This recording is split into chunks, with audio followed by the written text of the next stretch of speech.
Okay, guys. So today we'll be looking into the fifth day of 30 days of JavaScript.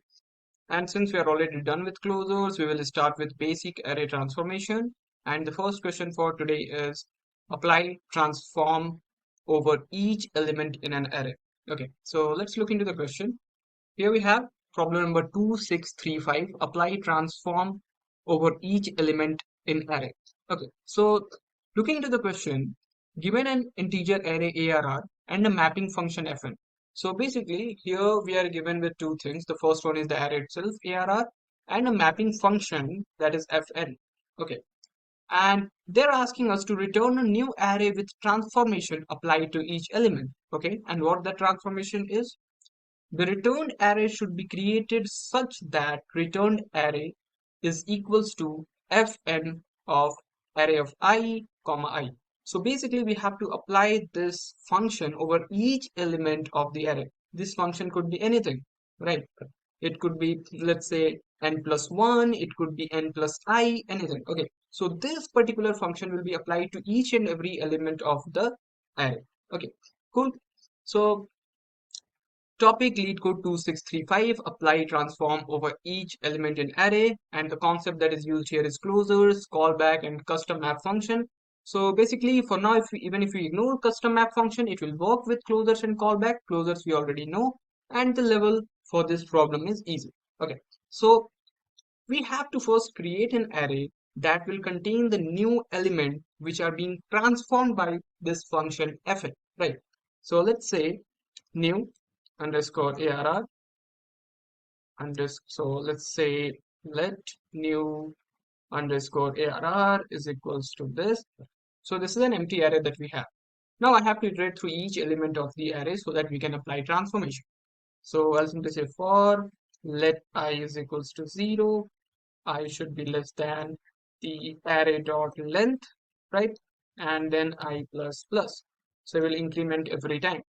Right. So we are basically creating a for loop that will start from the 0th index to the last index of the array. And then here I will say new underscore arr of I.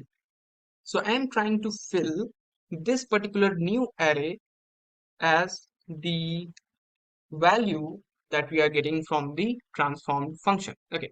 So if you look into this line more carefully, so what we are doing, new array of I is equals to, and then what?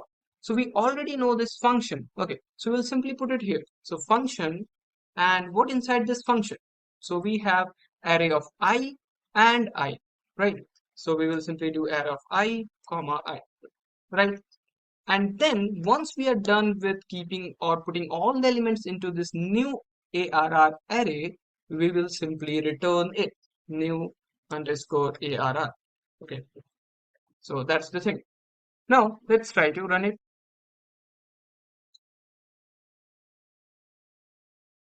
Okay, so we got our test cases passed. We can submit it now. Okay, so yeah, done. There could be a better way to solve this, definitely.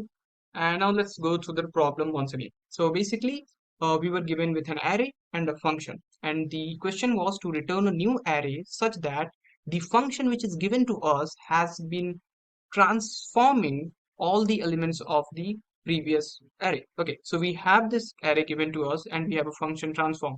And what we have to do is we have to keep all these elements into a new array after performing that particular function on each and every element of the array. So it's like, suppose, let's look into this part, right?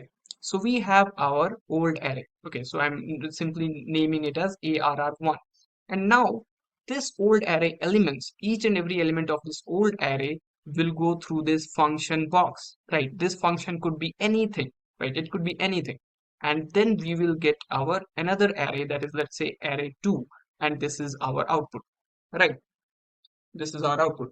And remember, this function and the first or primary array is already given to us. What we have to do is we have to apply this function on this array's every element and return it. Pretty simple. All right. Now, if you see here, first of all, I've created a new array, empty at the beginning. Then I will iterate through each element of this old array, which is ARR, and then I'm just keeping all the elements into my new array using this function. So new array is equals to function, apply the function whatever is given to us, and on what? On my array of I, and at the end I'll simply return it. So yeah, that's it, and we'll meet in the next video.